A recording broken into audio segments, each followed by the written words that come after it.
Hello दोस्तों, एक बार फिर से आप सभी का स्वागत है एग्जामोसाइट यूट्यूब चैनल पर। आज के इस वीडियो में हम कक्षा 7वीं का हिंदी विषय का पेपर देखने वाले हैं, वार्षिक परीक्षा का जो आपका पेपर है। और साथ ही साथ इसी वीडियो के माध्यम से आपको सभी प्रश्नों के उत्तर भी बताए जाएंगे। तो वीडियो को शुरू से लेकर एंड तक ज़रूर देखिएगा। सबसे पहले आप देख सकते हैं यहाँ पर आपका जो पेपर है, इसमें आपको अंकों में आपका रोल नंबर यहाँ पर लिखना है। इसके बाद शब्दों में आपका रोल नंबर आपको यहाँ पर लिख देना है। ठीक है, तो जो भी आपका रोल नंबर रहेगा वो आप यहाँ पर लिखेंगे और एक एक यहाँ पर आपको खाने में शब्दों में भी वही रोल नंबर लिख देना है। इसके बाद शाला का नाम आप यहाँ पर लिखेंगे, इसका जो डाइस कोड है वो आप यहाँ पर लिखेंगे, परीक्षा केंद्र का नाम आपको यहाँ पर लिखना है और इसके बाद दिनांक आपको यहाँ पर लिखना है। चलिए, इसके बाद यहाँ पर हम एक एक करके आपके सभी क्वेश्चंस देखेंगे। सबसे पहले यहाँ पर आपसे कहा जा रहा है निम्नलिखित प्रश्नों के उत्तर सही विकल्प चुनकर आपको बताना है। तो पहले क्वेश्चन में पूछा गया है, नेहरू जी ने अपनी भस्म कहाँ बिखेरने की इच्छा व्यक्त की थी। तो यहाँ पर चार ऑप्शंस आपको दिए गए हैं, इसमें आपका करेक्ट वाला है खा, यानी कि खेतों में। इसके बाद आपका सेकंड क्वेश्चन है, दीपू कौन सी कक्षा में पढ़ता था। तो यहाँ पर आपको चार ऑप्शंस हैं, इसका सही आंसर आपका खा वाला जो है चौथी कक्षा में पढ़ता था। इसके बाद प्रश्न क्रमांक 3 है, तानसेन और बेजू बाबर की संगीत स्पर्धा कहाँ हुई थी, इसके बारे में आपको बताना है। तो आपका आंसर यहाँ पर रहेगा खा वाला, ग्वालियर। इसके बाद प्रश्न क्रमांक 4 है आपका, कर्मवती कहाँ की महारानी थी। तो यहाँ पर इसका आंसर रहेगा आपका खा वाला, मेवाड़। जो कर्मवती थी वो कहाँ की महारानी थी, मेवाड़ की। इसके बाद प्रश्न क्रमांक 5 है, गुरु शिष्य के में समास आपको बताना है।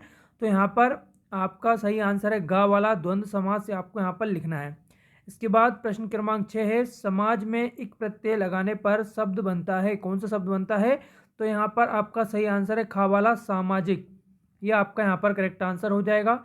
इसके बाद प्रश्न क्रमांक 7 यहाँ पर देखिए, परिधान शब्द में उपसर्ग बताना है। परिधान शब्द में जो उपसर्ग है वो क्या है, उपसर्ग यानी जो शब्द आगे लगे होते हैं। और यहाँ पर आपका सही आंसर हो जाएगा गा वाला, परी। इसके बाद प्रश्न क्रमांक 8 है, नदी शब्द का पर्यायवाची पूछा गया है। तो यहाँ पर चार ऑप्शन है, इसमें आपका सही जो आंसर है वो है यहाँ पर सरिता, यानी कि का वाला आपका यहाँ पर सही रहेगा। इसके बाद 9वां क्वेश्चन है, आग का तत्सम शब्द आपको बताना है। तो आग का जो तत्सम होता है वो होता है यहाँ पर अग्नि। ठीक है, तो आपका यहाँ पर आंसर हो जाएगा खा वाला सही। ठीक है, तो यहाँ पर ग लिखा है लेकिन आपको खा बताना है। इसके बाद यहाँ पर आपका अगला है, दूध का तत्सम शब्द क्या है। तो दूध का जो तत्सम शब्द यहाँ पर पूछा गया है, तो यहाँ पर आपका सही है गा वाला, दुग्ध।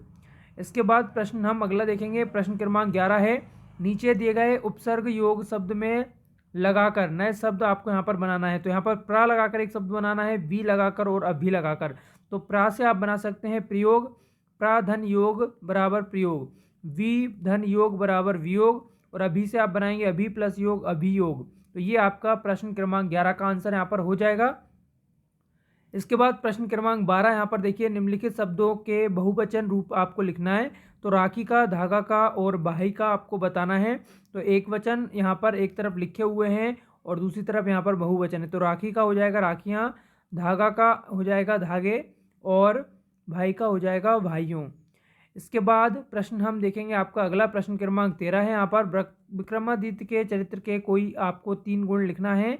तो विक्रमादित्य अपनी न्यायप्रियता, बुद्धिमत्ता, विवेकपूर्ण निर्णय और प्रजा पालन आदि के लिए इतिहास में अमर हैं। तो ये आप यहाँ पर लिख सकते हैं। ठीक है, तो आप यहाँ पर कोई भी 3 लिख सकते हैं, न्यायप्रियता, बुद्धिमत्ता, विवेकपूर्ण निर्णय और प्रजा पालन। तो यहाँ पर आप लिख सकते हैं।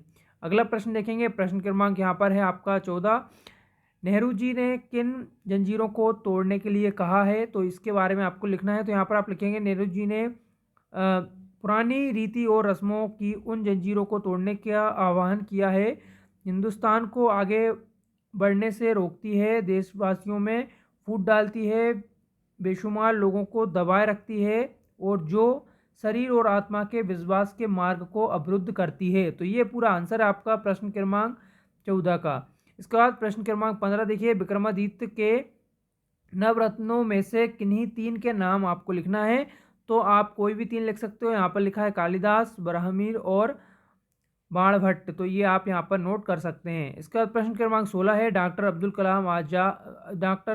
कलाम का जीवन आपको क्या प्रेरणा देता है, इसके बारे में पूछा गया है। तो देखिए, अपने विचारों को क्रिया में बदलने, आशावान बनने, वचनबद्धता का गुण विकसित करने की प्रेरणा मिलती है। तो ये आप यहाँ पर लिख सकते हैं, आशावान बनने, वचनबद्धता का गुण विकसित करने।